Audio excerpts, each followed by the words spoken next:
Sloth, the sin of inactivity.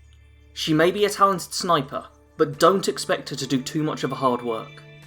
Getting into character for this build was quite difficult, as it meant I just wanted to sleep. But instead, I was good, and actually wrote down all these words that you're hearing right now. If you want to show appreciation for me not slacking, then hit that like button, and subscribe to the channel too.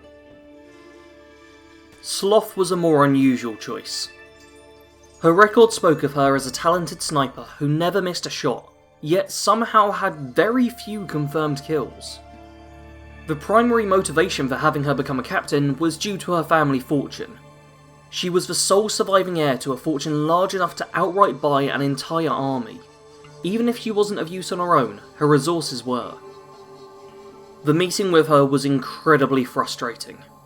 Sloth didn't bother to answer most of the questions she was asked, and at one point she even seemed to fall asleep. Despite this, she still agreed to become a captain, as long as she didn't have to actively partake in too much of the actual work. Although she refused to do any additional training, she did still go through with the experimental procedures. The effects on her were deemed inconclusive, due to her refusal to demonstrate any of her talents, but when she was forced into combat on occasion, she proved her worth, dispatching enemies from a distance with ease.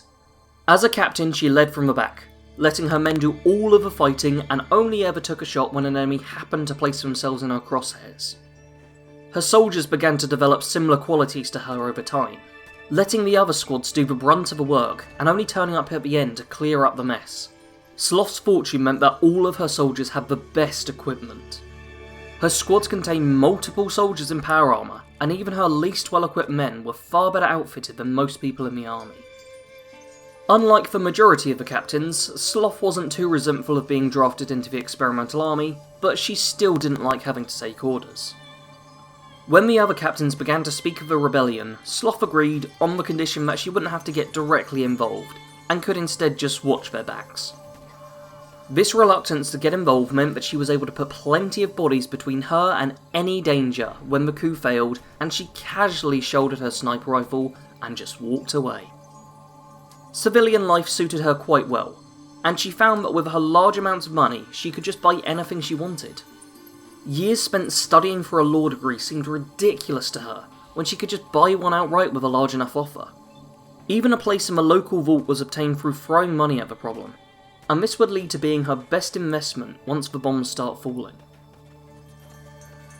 Sloth has Strength 1, Perception 10, Endurance 2, Charisma 1, Intelligence 1, Agility 7, and a Luck of 7. Sloth isn't the kind of person to spend her time in the gym lifting weights, and instead has let her muscles degrade to the point where they are next to useless, so a strength of 1 makes sense. Perception is our primary stat. Having such a high perception makes that accuracy ludicrously high.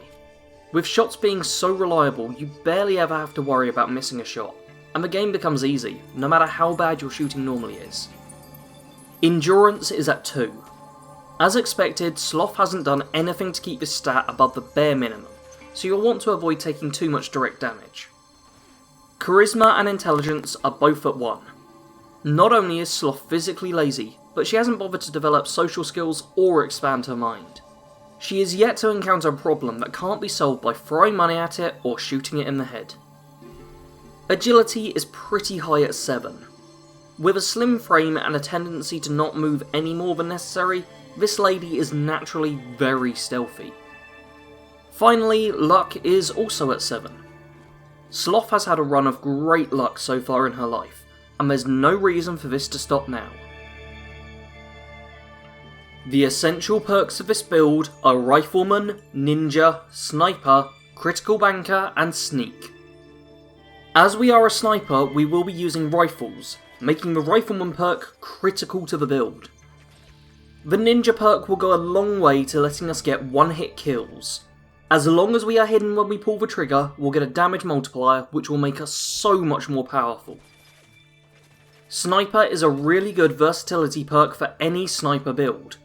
It improves sniping both in and out of VATS, making it great no matter how you prefer to play. Critical Banker is going to be the perk that really incentivises VATS based combat. The more shots we land in VATS, the more criticals we will end up having access to. Last in Essential is Sneak. As the name suggests, this perk is going to make us better at sneaking. As we have such a low endurance, it's important that we aren't drawing too much fire our way. Once it's gone up a few ranks, you also won't trigger floor-based traps, a huge asset to have when you run the gauntlet. The recommended perks I've included are Demolition Expert, Night Person, Penetrator, Mr. Sandman, and Better Criticals. Demo Expert was a late addition to the build, but it really fits in well with the character. Instead of focusing on slowly taking down your enemies one by one as they enter your sights, you can instead lay a path of mines back to where you are hiding, and just draw them towards you, letting them trigger the mines and get themselves blown up. Night Person makes us an excellent nighttime sniper, giving us night vision and increased VATS accuracy, ensuring our success during midnight attacks. The Penetrator perk will let us shoot through cover, meaning we don't have to struggle with any tricky shots on enemies who are trying to keep themselves alive. The Mr. Sandman perk not only gives us a way to instantly kill sleeping enemies, but also increases our silence weapon damage. You'll ideally want all your snipers to end up with silencers on them to keep your stealth capabilities as high as possible. The final recommended perk is Better Criticals. Seeing as we are going to have a bunch of stored critical hits, we may as well have them dealing as much damage as possible. And the role-playing perks are Awareness, Vans, Cap Collector, Mysterious Stranger, and Idiot Savant. Both Awareness and Vans help to improve our VATS accuracy, and also can be seen to roleplay that Sloth has bought herself the best gear around. Cap Collector ties into the fact that Sloth was incredibly rich pre-war. This perk will let us make more money from buying and selling, and help Sloth get back to having a large enough supply of caps to eventually not have to do any hard work ever again. Mysterious Stranger feels really nice with this character. Why bother to do the killing yourself when someone else can take them out in one shot instead? No need to worry about how or why it's happening, instead just be glad you didn't have to pull a trigger an additional time, and could just sit back and relax. Finally, Idiot Savant is included here purely for the purposes of leveling. As a 1 intelligence build, you won't be speeding through levels without this perk, but ultimately it's up to you how valuable this is. When playing as Sloth, I would recommend siding with the operators from Nuka World. As a group of rich snipers, Sloth fits in well with them. As for any other factions, don't worry about working too hard for them. They have a tendency to try and make you do a lot of stuff, and that really doesn't suit Sloth too well. I would advise using companions with this build.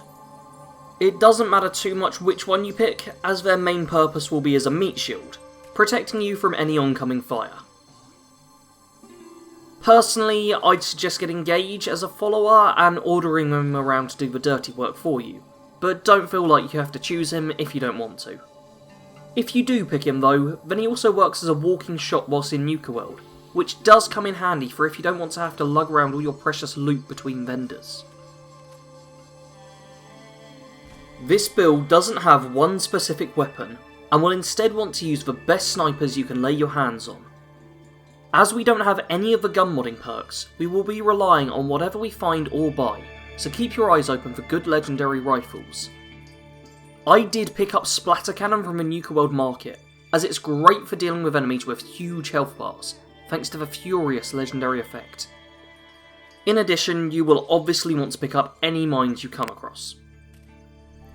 For armour, you wear the flannel shirt and jeans, a full suit of leather armour, and sunglasses. These items are all really easy to get your hands on, and that was the main thinking behind this. If you're playing as Sloth, you don't want to be jumping through hoops for your equipment. It provides a fairly nice aesthetic to the character, and I find that legendary drops are relatively common for base leather gear. If you don't get lucky with drops, then you can always just head to Diamond City and get the legendary variants that they have there instead. Sloth plays as a VATS-based sniper. She will calmly kill anyone who walks into her crosshairs. However, you don't want to go running around the place. Instead, treat yourself more like a mobile turret, staying in one place for as long as possible before relocating. You're playing as Sloth, so don't push yourself too hard when you are playing. Feel free to lower the difficulty, or even just take it really slow and walk around the wastes, viewing the sights without paying any real attention to the dangers that are everywhere. Thanks for watching part 2 in the 7 Sins series of builds. If you didn't see the previous one, then make sure to check it out now. If you enjoyed this video, then don't forget to give it a like and subscribe if you're new around here, to keep getting these builds.